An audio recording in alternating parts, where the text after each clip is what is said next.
Okay okay sir అందరూ claps కొట్టండి గట్టిగా. త్వరగా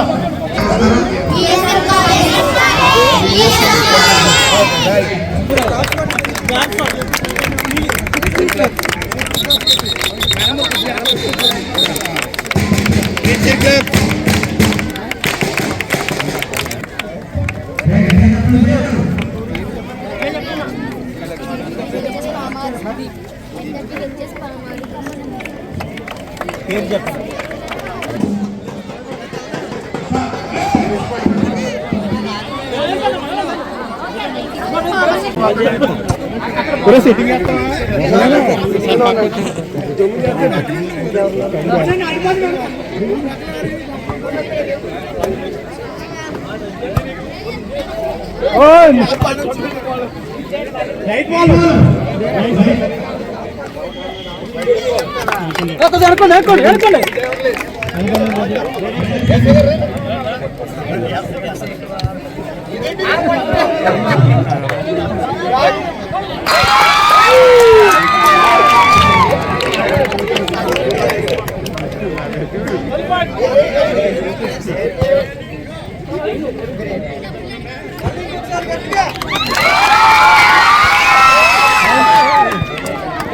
బాల్ బాల్ మళ్ళీ మళ్ళీ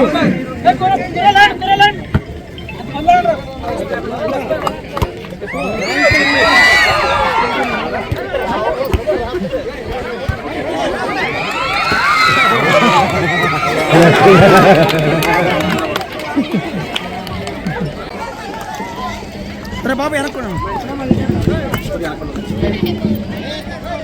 బాల్ పక్కన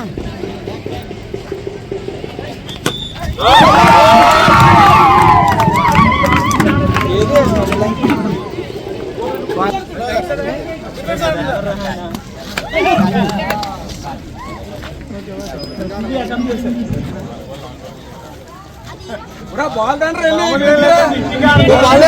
దండ్రా ఆడనే రండి బాల్ దండ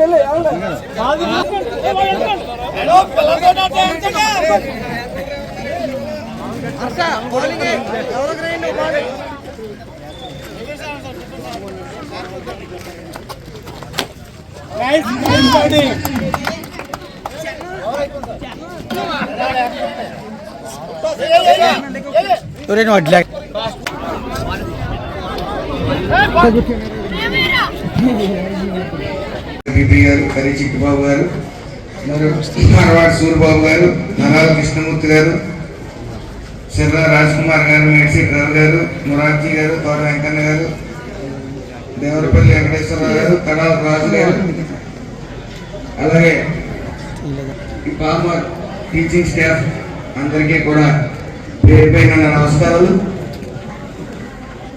ముఖ్యంగా ఈ ఎన్డీఏ కూటమి అలాగే నారా లోకేష్ గారు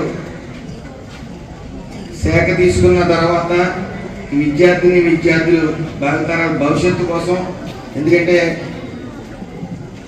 ఈ భావితరాల భవిష్యత్తు మీదే ఈ యొక్క రాష్ట్ర అభివృద్ధి కానీ వెన్నుముకగా నిలిచేది మీరే కాబట్టి మీ శ్రేయస్సు కోరి ఈ ఎన్డీఏ కూటమి పూర్తిగా మీ చదువు పట్ల ఎంత శ్రద్ధ వహిస్తుందో మీ ఆరోగ్యం పట్ల కూడా అంతే శ్రద్ధ వహిస్తుంది. పిల్లల ఆరోగ్యం పట్ల అలాగే ఆటపాటల మీద కూడా శ్రద్ధ వహిస్తుంది అనడానికి నిదర్శనం ఈ రోజు. మరి గత ప్రభుత్వం గురించి మాట్లాడుకోవాల్సి వస్తే టైల్స్ వేయటం, బిల్డింగ్లకి రంగులు వేయటం, చెట్లకి వైఎస్ఆర్ కవర్లు వేయటం, ఇలాంటి కార్యక్రమాలు చేసింది తప్ప ఏ విధంగా ఈ యొక్క విద్యార్థి ఒక అందించే విద్య నాణ్యమైన విద్య అందించలేదు.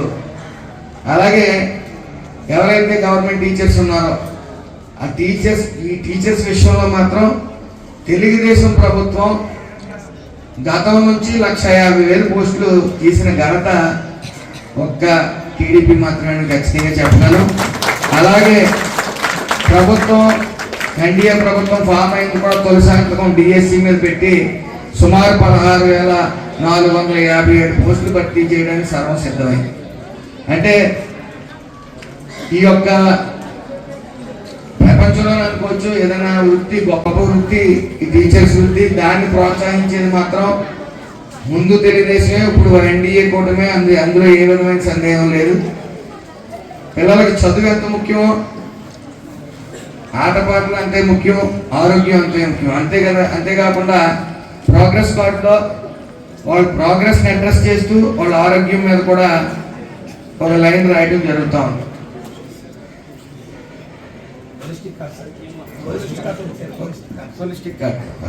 కొలిస్టిక్ కార్డు ద్వారా వాళ్ళ ఆరోగ్య పరిస్థితులు కూడా తల్లిదండ్రులకి తెలియజేయడం జరుగుతాం. ఈరోజు ఈ యొక్క కోనసీమ క్రీడోత్సవం ఆటలతో ఆరోగ్యం అనే కార్యక్రమం మండల స్థాయిలో 7, 8, 9 తారీఖున జరుపుతున్నారు. డిస్ట్రిక్ట్ లెవెల్లో మాత్రం 22, 23, 24 జనవరి నెల జరుపుతా ఉన్నారు. ఒకటి మాత్రం పిల్లలు గుర్తించుకోవాల్సింది, మన స్పోర్ట్స్ మెన్ స్పిరిట్ అనేది ఖచ్చితంగా అవసరం.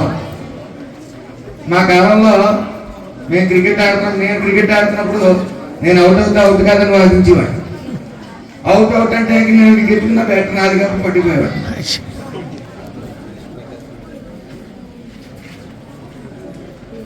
కంప్లీట్గా పిల్లవాడు దేంట్లో ఇంట్రెస్ట్ ఉన్నాడో, లేకపోతే వాళ్ళ ఆరోగ్య సమస్యలు, వాళ్ళ మార్క్స్, ప్రతిదీ కూడా ఈ యొక్క హోలిస్టిక్ ప్రోగ్రెస్ కార్డులో పొందుపరిచి తల్లిదండ్రులకు తెలియజేస్తూ ఉన్నారు. అలాగే తల్లిదండ్రులకు ఒకే సూచన, మానసిక ఒత్తిడి అనేది పిల్లల మీద పెట్టద్దు. ఆ మానసిక ఒత్తిడి ఎప్పుడైతే మీరు పెట్టడం స్టార్ట్ చేశారో, నువ్వు బాగా చదవట్లేదని ఆటోమేటిక్గా వాళ్ళు 8th ర్యాంక్లో ఉంటే 10th ర్యాంక్ వెళ్తారు. ఆ ఒత్తిడి వల్ల డే బై డే వాళ్ళలో ఈ పోటీతత్వం అనేది తగ్గిపోయి నాకు ఏమీ రాదనే భావంలో పోతారు. కాబట్టి వాళ్ళు ఏ అంశంలో ఫాస్ట్గా ఉన్నారో చూసి దాన్ని ప్రోత్సహించాలి తప్ప ఒత్తిడి చేయడం వల్ల ఆ విద్యార్థి మానసికంగా ఇబ్బంది పడతారు. తద్వారా గతంలో చాలామంది చిన్న విషయాలకి మార్కులు రాలేదని ఇంట్లో ముఖం చూపించడానికి లేదా ఫెయిల్యూర్ చూపించడానికి ఈ యొక్క సూసైడ్ అటెంప్ట్లు చేయడం చేసేవారు. కానీ ఈ మధ్యకాలంలో పిల్లలు చదువు మీద శ్రద్ధ పెరిగింది, ఆటోమేటిక్గా అది పెరుగుతుంది. గతంలో మేము కూడా నీకు ఏ ర్యాంక్ వచ్చిందంటే నాకు ఎంత 13 మంది ఉన్నారు పర్లేదని చెప్పేవాళ్ళు. ఇప్పుడు అలా కాదు, డే బై డే ఇంప్రూవ్ అవుతున్నారు. ఇంప్రూవ్ అవ్వాలి కూడా. ముఖ్యంగా ఆడపిల్లలు ప్రతి దాంట్లోని పోటీతత్వం ఉంది ఈ రోజుల్లో. మొన్న మేము ఇంటర్ కాలేజీకి వెళ్తే అక్కడ 75%, 80% ఆడపిల్లలే బాగా చదువుతా ఉన్నారు. 85% దాటిన వాళ్ళు ఆడపిల్లలే ఎక్కువ ఉన్నారు. కాబట్టి ప్రతి చోట కూడా ఆడపిల్లలు పూర్తిగా చదువు పట్ల, ఆటల పట్ల కూడా శ్రద్ధ వహిస్తున్నారు. వాళ్ళు పోటీతత్వంలో మగవాళ్ళ కన్నా ముందంజలో ఉన్నారు. అలాగే చాలా మంది పిల్లల దగ్గర ఈ యొక్క ప్యాడ్స్, మన గత ప్రభుత్వం ఐప్యాడ్స్ ఇచ్చింది. అవి ఆటోమేటిక్గా ఎంత తెలివైన వాళ్ళు అయిపోయారంటే అది లాక్ తీసి యూట్యూబ్, వాట్సాప్లో కూడా ఇన్స్టాల్ చేస్తూ ఉన్నారు. అది తల్లిదండ్రులకి చెప్పేదంటే ఈ యొక్క సోషల్ మీడియాకి, ఈ యూట్యూబ్కి, వాట్సాప్లకి దూరంగా పెట్టకపోతే పిల్లల్ని చాలా ఇబ్బంది. టీవీ ఎంతసేపు అయినా చూడండి, ఇబ్బంది ఉండదు. కానీ వన్స్ మీకు వాళ్ళ చేతిలో ఉంది అంటే ఇబ్బంది పడినట్టే. సుమారు ఇంటర్, సెకండ్ ఇయర్, డిగ్రీ వరకు కూడా సెల్ వాడు ముట్టుకోకపోవడమే మంచిది. అలాగే ఈరోజు ఈ ఆటపాటలు సిద్ధమైన బాలబాలికి అందరికీ కూడా నా ఆశీస్సులు. అలాగే మీ అందరూ కూడా స్పోర్ట్స్ మెన్ స్పిరిట్ అనేది ఖచ్చితంగా ఈవేళ ఫస్ట్ ఓడిపోవడమే మంచిది. నేను కూడా రాజకీయాల్లోకి వచ్చినప్పుడు ఫస్ట్ వార్డు మెంబర్ని పెట్టి ఓడిపోయాను. ఆ సొంత మా తాతయ్య గారు ఇచ్చిన కాలనీలో ఒక వార్డు మెంబర్ నిలబెట్టి వార్డు మెంబర్ ఓడిపోయాను. ఆ రోజు ఎందుకు ఓడిపోయినా ప్రక్షాళన మొదలెట్టిన తర్వాత మళ్ళీ ఆ రోజు నుంచి తిరిగి చూసుకోలేదు. ఒక సర్పంచ్, ఒక మంత్రి గారు, గత ప్రభుత్వం మంత్రి గారు సొంత ఇళ్ళు ఉన్న సర్పంచ్లో ఓ ఇండిపెండెంట్ క్యాండిడేట్ కింద ఎట్టి నెగ్గించిన పరిస్థితికి వచ్చాం. అలాగే ఫస్ట్ ఓడిపోవడంతోనే స్టార్ట్ అవటం వల్ల కసి పెరుగుతుంది. ఎప్పుడు కూడా నగ్గిన వాళ్ళు నేను గొప్పవాడిని అయిపోయాను, నాకన్నా చాలా మంది వెనక్కున్నారు అని తలకి కళ్ళుగా నెగ్గినాయి అంటే ఆ రోజు నుంచి పతనం స్టార్ట్ అవుతుంది. మీరు ఓడిపోయిన వాళ్ళు స్పోర్ట్స్ మ్యాన్ స్పిరిట్ని అవలంబించి మీలో పోటీతత్వం పెరిగి మళ్ళీ ఫస్ట్కి వచ్చేలా ట్రై చేయండి తప్ప ఉన్న కక్షలు కారణ్యాలు ఇవన్నీ వద్దు. మీరందరూ కూడా ఎంత బాగా చదువుకున్నారో అంత బాగా ఆడుకుని మీ తల్లిదండ్రుల మాటలు, మీ యొక్క టీచర్స్ మాటలు విని మీరందరూ అభివృద్ధి చెందాలని మనస్ఫూర్తిగా కోరుకుంటూ సెలవు. ఈ క్రీడాక్షరంలో భాగంగా ఈ తల్లికి వందనం అనేది అతి త్వరలో జూన్లో ఈ పిల్లలకు అందజేయడం జరుగుతుంది. కాబట్టి అలాగే ఏదైతే ఫీజు రియంబర్స్మెంట్ ఉందో ఆ ఫీజు రియంబర్స్మెంట్ సాగుతో ప్రైవేట్ స్కూల్స్లో లేకపోతే బీటెక్ కాలేజెస్లో కానీ ఇంజనీరింగ్ కాలేజెస్లో కానీ ఫీజులు కట్టలేదనే నెపంతో ఎవరైనా పిల్లలకు హాల్ టికెట్ ఇవ్వకపోతే వాళ్ళ మీద కఠిన చర్యలు తీసుకోబడతాయి. యాజమాన్యం మీద సందేహం లేదు. ప్రతి ఒక్కరికి కూడా హాల్ టికెట్స్ ఇవ్వాల్సిందే.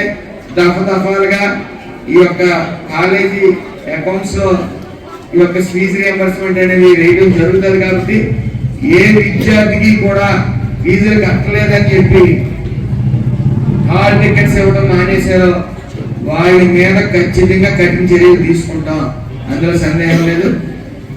అలాగే గమ్మోడి కార్యక్రమం కూడా, తల్లి వందనం కార్యక్రమం కూడా జూన్లో దఫాలుగా ఇవ్వడం జరుగుతుందని తెలియజేస్తూ సెలవు.